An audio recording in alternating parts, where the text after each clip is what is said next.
So let's try balancing a few more equations together. So this is the unbalanced equation. We're given the formulas for the reactants and we only have one product. I'm going to start talking about also while we do this, the type of the reaction that we're looking at. So we have two reactants making one product. So this is what we would call a synthesis reaction. And you're not going to be tested on this yet, but by the end of the semester, we'll come back to these types of reactions. So recall the law of conservation of mass. We have to have the same number of each type of element or atoms of elements on each side of that balanced equation. And I'm also, when we're doing this, going to talk about some key tricks or things to look for and ways to handle those things. So on the reactant side, we have an element and a diatomic molecule. And when I look on the right-hand side of the equation, I have one iron atom, and I have one atom of iron on the left. So I'm going to leave that iron till last. I'm going to first balance my chlorine atoms. So if you have a single element, in this case, on one side or the other, use that as your last element to balance.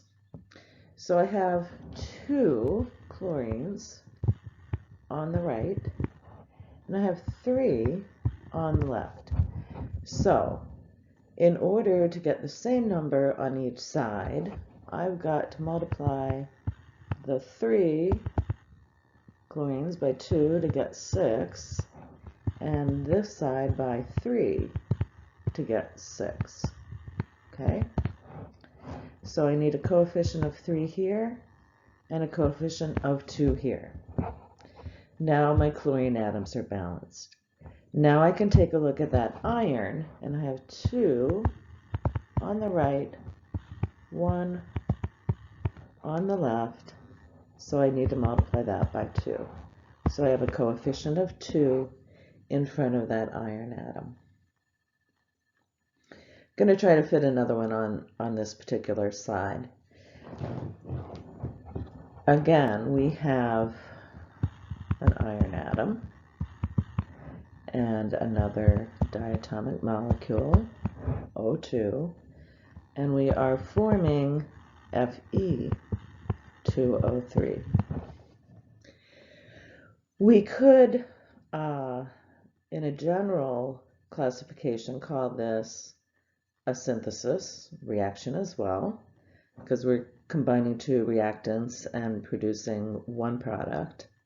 But it's also an oxidation reaction, or more specifically, oxidation. So synthesis, but more specifically, it's oxidation. Okay? And again, you don't have to worry about those details at the moment. This is just balancing. This time, I'm going to look at my irons first and save O2 for last. And this comes primarily from our combustion reactions that typically involve hydrocarbons, and I have the next example is going to be of that. So we'll talk about that in a moment. But we've got that odd number of oxygens on the right, and we're going to save this one for last this time. So looking at iron, I have, well, actually, I guess, nope, we'll do it this way. I have 2 irons, and I have 1 iron on this side. So I'm going to put a coefficient of 2 in front of the iron to start with. Now I'm going to look at those oxygens. And I've got 3 over here and 2 over here. So I need coefficients. And again, we're going to have to multiply this by 2 to get 6 oxygens. And this by 3 to get 6 oxygens. And I guess we could have done it the other way as well, the way we did the first one. Since this is synthesis, I'll show you where it doesn't work so well, and that's in the next one.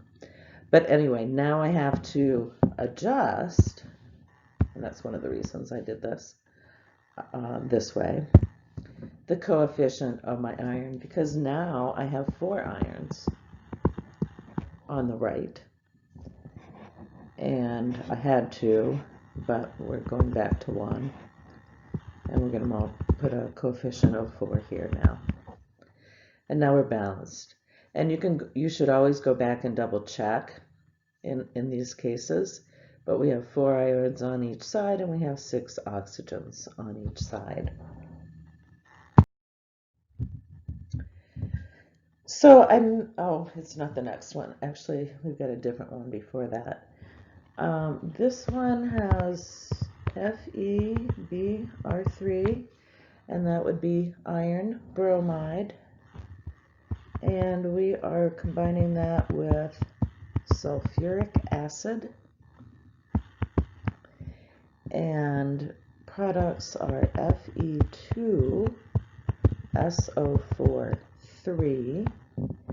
So this is iron 2 sulfate, and this was iron 3 sulfate, by the way, and HBr, hydrobromic acid. Now when you look at the formulas on each side of this unbalanced equation, what has happened? The cations, so to speak, this is ionizable, have traded partners. So iron is paired with sulfate on the right-hand side, and that hydrogen ion reacts with the bromide ion from that ionic compound. So this is called double displacement.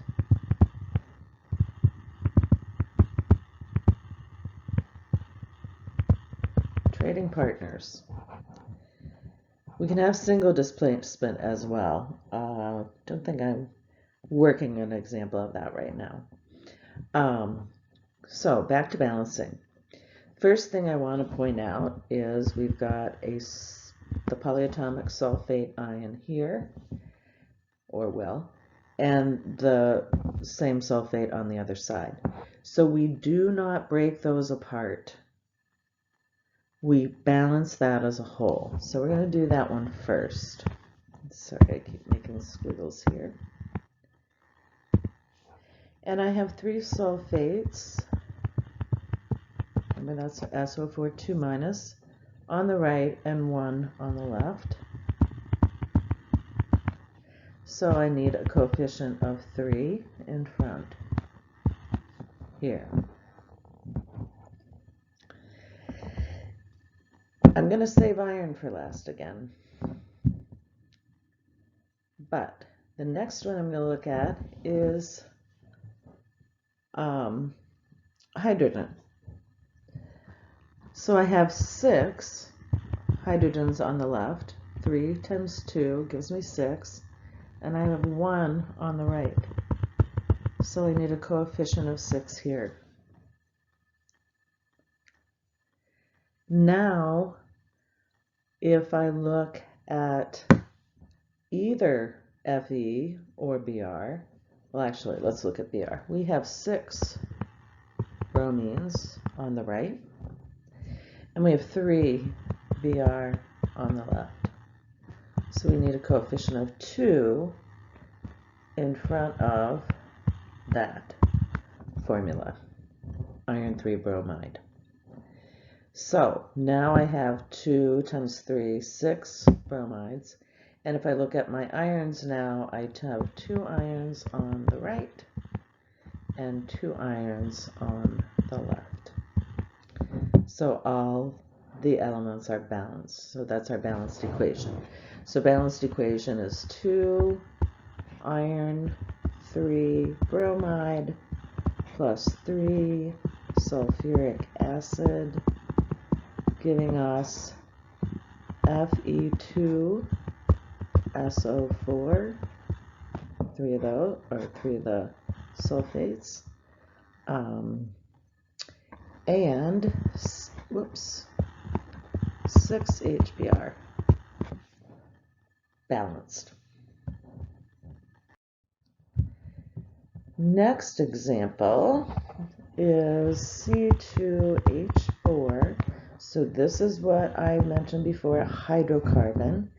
It's composed only of carbons and hydrogens, and we have O2, and this is a combustion reaction. And that occurs when oxygen reacts with an organic compound like a hydrocarbon,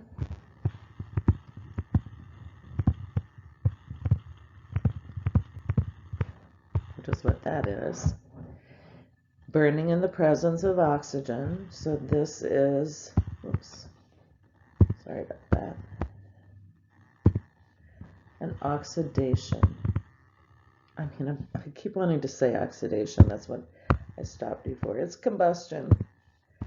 Combustion reaction. This is a hydrocarbon. Only carbon and hydrogen. Keep my elements straight here. They can also, the combustion reaction also occurs with another class of organic molecules called alcohols, and a simple alcohol, methanol, for example, is carbon, hydrogen, and this is the alcohol group on that molecule. You might see an example of that at some point too. So this is a combustion reaction. Combustion reactions produce CO2 and water. You need to know that. You can actually know that now. So keep that in mind. Here, we're going to save O2 for last. We're going to balance the carbons and hydrogens first. Start with the carbon. 2 carbons here, 1 carbon here, coefficient of 2. Hydrogen on this side are 4, on this side are 2.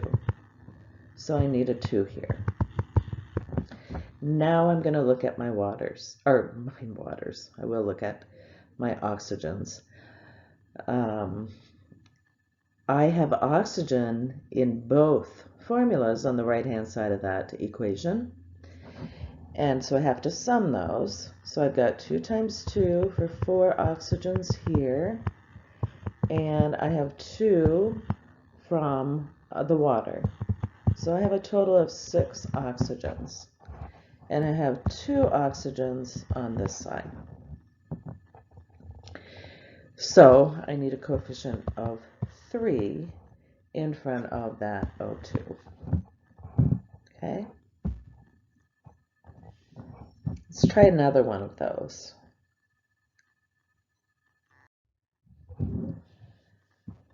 C4, H10O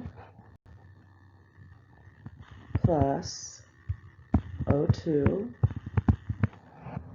giving us, of course, CO2 and water. So this, and actually, because of the formula, I wasn't thinking, this is an alcohol, okay? So, notice we've got 1 oxygen in this formula. This one's going to be a little trickier, but we're still going to save this for last. So let's again look at carbon and hydrogen first. And we have 4 carbons on the left, 1 on the right, so we need coefficient of 4 in front of CO2. And when I look at my hydrogens, we have 10 on the left, or the reactant side, and we have 2 on the product side. So I need a coefficient, oops, I don't know why that's doing that, of 5 on this side. Okay, so now we have 10 hydrogens. Now I'm going to look at those oxygens. We count this oxygen, but not the O2 molecule. We're going to put a coefficient in front of the O2 in order to balance this. So I have 1 oxygen here. And on this side, I have to sum the oxygens that are in CO2 and water. I've got 4 times 2 is 8, plus 5. So I have 13 oxygens. Okay? 1 on this side, so I only need 12 more. And in order to get 12, I need to put a coefficient of 6 in front of that O2 molecule. And now we're balanced. I'd hope that was a little different, but maybe we can work some more in class sometime, or when we meet in an office hour, when you have questions. So just a few more examples of balancing equations. Practice these, they're kind of fun, or I think they are, and a break from big calculations.